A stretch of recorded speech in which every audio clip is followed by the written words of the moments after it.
Hi friends, welcome to the video. So, we will video leaf art. Leaf art is a photo a photo create leaf art. That's simple video.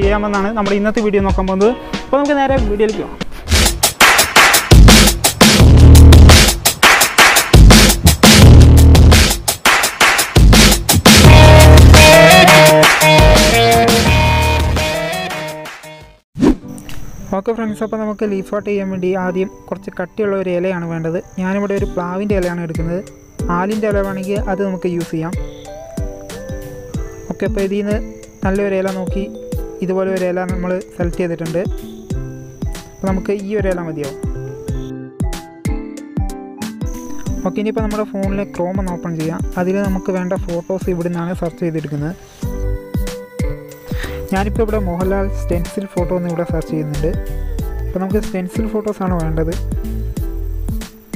Okay, അപ്പോൾ നമുക്ക് ഇതുപോലെ കുറേ photos കിട്ടിയിട്ടുണ്ട്. ഇതിൻ്റെ അകത്ത് ഒരു നല്ല ഫോട്ടോ നമുക്ക് ഇവിടെ നിന്ന് സെലക്ട് ചെയ്യാം.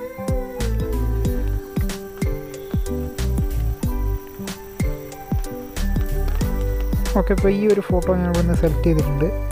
ഇനിയിപ്പോൾ ഈ ഫോട്ടോ ജസ്റ്റ് ഒന്ന് ഡൗൺലോഡ് ആക്കുന്നു. ഓക്കെ, അപ്പോൾ നമ്മൾ ഡൗൺലോഡ് ചെയ്ത ഫോട്ടോ ഇവിടെ ഓപ്പൺ ചെയ്തിട്ടുണ്ട്. ഓക്കെ, അപ്പോൾ ഈ ഫോട്ടോ നമ്മൾ ടച്ച് ചെയ്യുമ്പോൾ ഇതുപോലെ സൂം ഇന്നും സൂം ഔട്ടും ആവും. അപ്പോൾ നമുക്കിത് അനങ്ങാതെ ഇരിക്കാൻ വേണ്ടി തന്നെ നമുക്ക് ഇതുപോലെ ഒന്ന് സ്ക്രീൻഷോട്ട് എടുക്കണം.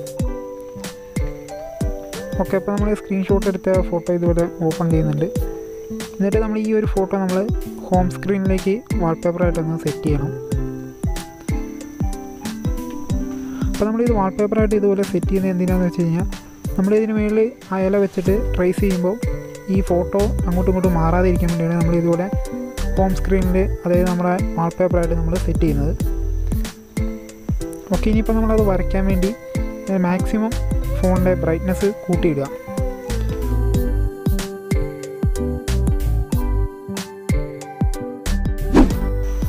ഓക്കെ, ഇനിയിപ്പോൾ നമുക്കിത് വരച്ചെടുക്കാനുള്ള ഒരു പെന്ന് ഇവിടെ എടുത്തിട്ടുണ്ട്. അതുപോലെ ആ ഇല എടുത്തിട്ടുണ്ട്. നമ്മൾ ആ ഇല എടുത്തിട്ട് ഫോണിൻ്റെ സെൻറ്റർ ഭാഗത്ത്, അതായത് ആ പിക്ചർ ഇലയുടെ സെൻറ്ററിൽ വരുന്ന രീതിയിൽ ഇതുപോലെ അറേഞ്ച് ചെയ്യാം. എന്നിട്ട് നമുക്ക് ആ ഫോട്ടോ ഒന്ന് ഇതിലേക്ക് വരച്ചെടുക്കാം.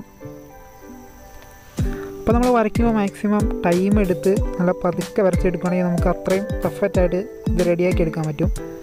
അപ്പോൾ നമ്മൾ പെട്ടെന്ന് സ്പീഡിലൊക്കെ ചെയ്യാമെന്ന് വെച്ചാൽ കറക്റ്റ് നമുക്ക് ആ ഒരു ട്രേസിങ് കറക്റ്റായിട്ട് കിട്ടില്ല.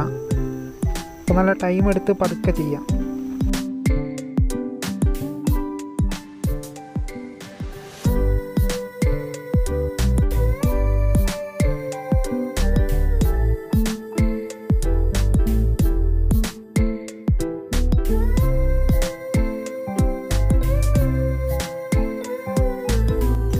അപ്പോൾ കുറച്ച് ഇരുട്ടുള്ള റൂമിലൊക്കെ വെച്ച് ചെയ്യുകയാണെങ്കിൽ നമുക്ക് കറക്റ്റായിട്ട് അത് വരച്ചെടുക്കാൻ പറ്റും.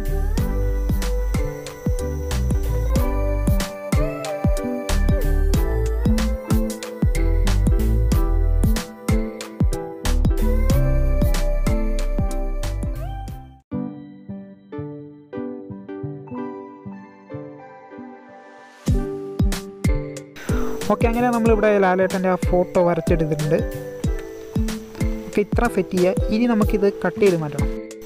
അപ്പോൾ നമ്മൾ ലീഫ് ആർട്ട് ചെയ്യാൻ നേരത്ത് സാധാരണ ഉപയോഗിക്കുന്നത് ഡീറ്റെയിലിംഗ് നൈഫ് എന്ന് പറഞ്ഞ നൈഫ് കിട്ടും. അത് മേടിക്കുകയാണെങ്കിൽ നമുക്ക് അതുകൊണ്ട് ചെയ്യുന്നതായിരിക്കും കുറച്ചുകൂടെ ബെറ്റർ. കറക്റ്റ് എഡ്ജും കാര്യങ്ങളൊക്കെ നമുക്ക് ക്ലിയർ ആയിട്ട് കട്ട് ചെയ്യാൻ പറ്റും. ഇല്ലെങ്കിൽ നിങ്ങൾ ഇതുപോലെ തെർമോക്കോൾ കട്ട് ചെയ്യുന്ന ഒരു കട്ടർ എടുത്തിട്ട് കട്ട് ചെയ്താലും മതി. അപ്പോൾ നമ്മൾ കട്ട് ചെയ്യേണ്ടത് ഇതിൻ്റെ അകത്ത് ആ ബ്ലാക്ക് കളറുള്ള ഏരിയ നിർത്തിയിട്ട് ആ വൈറ്റ് വരുന്ന ഏരിയ മാത്രം നമ്മൾ ഈ ഇലയിൽ നിന്ന് കട്ട് ചെയ്ത് മാറ്റുക. ബ്ലാക്ക് ഏരിയ മാത്രം നിർത്തിയിട്ട് വൈറ്റ് വരുന്ന ആ ഉൾഭാഗങ്ങളൊക്കെ നമ്മൾ ഇതുപോലെ പതുക്കെ കട്ട് ചെയ്ത് മാറ്റുക.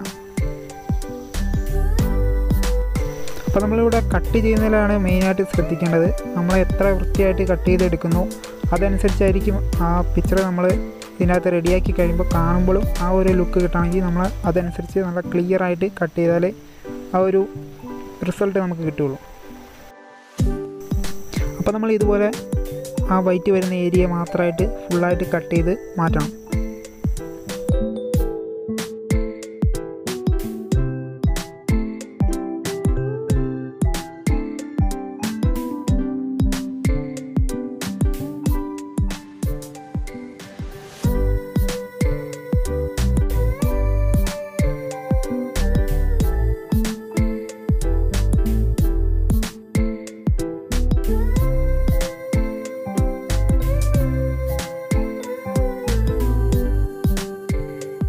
ഓക്കെ, അപ്പോൾ നമ്മൾ കട്ട് ചെയ്ത് കഴിഞ്ഞിട്ടുണ്ട്. അപ്പോൾ ഇതുപോലത്തെ നമ്മൾ 2-3 വേറെ ഫോട്ടോസും കൂടെ കട്ട് ചെയ്ത് വെച്ചിട്ടുണ്ട്. ഇനി നമ്മൾ അതിൻ്റെ കറക്റ്റ് വ്യൂയിലേക്കാണ് പോകുന്നത്. അപ്പോൾ ആ ഒരു പിക്ക് ഇതേപോലെ എടുത്ത് നമ്മൾ ആകാശത്തേക്കൊന്ന് പൊക്കി പിടിച്ചാൽ നമുക്ക് കറക്റ്റ് കാണാൻ പറ്റും. ആ ഒരു പിക്കിൻ്റെ ക്വാളിറ്റി ഇതുപോലെ ഇരിക്കും. അപ്പോൾ നമ്മൾ പല ഇൻസ്റ്റാഗ്രാം വീഡിയോസിലും അല്ലെങ്കിൽ നമ്മളെ ടിക്ടോക്ക് വീഡിയോസിലൊക്കെ ഉണ്ടാവും ഇതേപോലത്തെ വീഡിയോസ്. അപ്പോൾ ഇതെങ്ങനെയാണ് ചെയ്യേണ്ടതെന്നാണ് നമ്മൾ ഇന്ന് നോക്കിയത്. അപ്പോൾ നമുക്ക് 1-2 ഫോട്ടോസും കൂടെ നോക്കാം.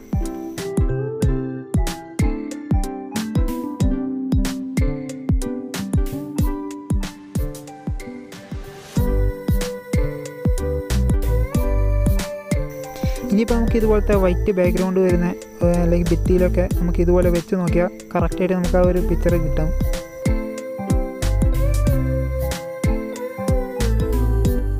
അപ്പോൾ ഫ്രണ്ട്സ്, ഇന്നത്തെ വീഡിയോ നമ്മളിവിടെ വൈൻഡപ്പ് ചെയ്തു. നിങ്ങൾക്ക് വീഡിയോ ഹെൽപ്ഫുൾ ആയെന്ന് കരുതുന്നു. വീഡിയോ ഇഷ്ടമായിട്ടുണ്ടെങ്കിൽ ഒന്ന് ലൈക്ക് ചെയ്യുക. അതുപോലെ ചാനൽ സബ്സ്ക്രൈബ് ചെയ്ത ആരെങ്കിലും ഉണ്ടെങ്കിൽ ചാനൽ സബ്സ്ക്രൈബും കൂടെ ചെയ്തേക്കാം. അപ്പോൾ നമുക്ക് പുതിയൊരു വീഡിയോയുമായി കാണാം. ബൈ.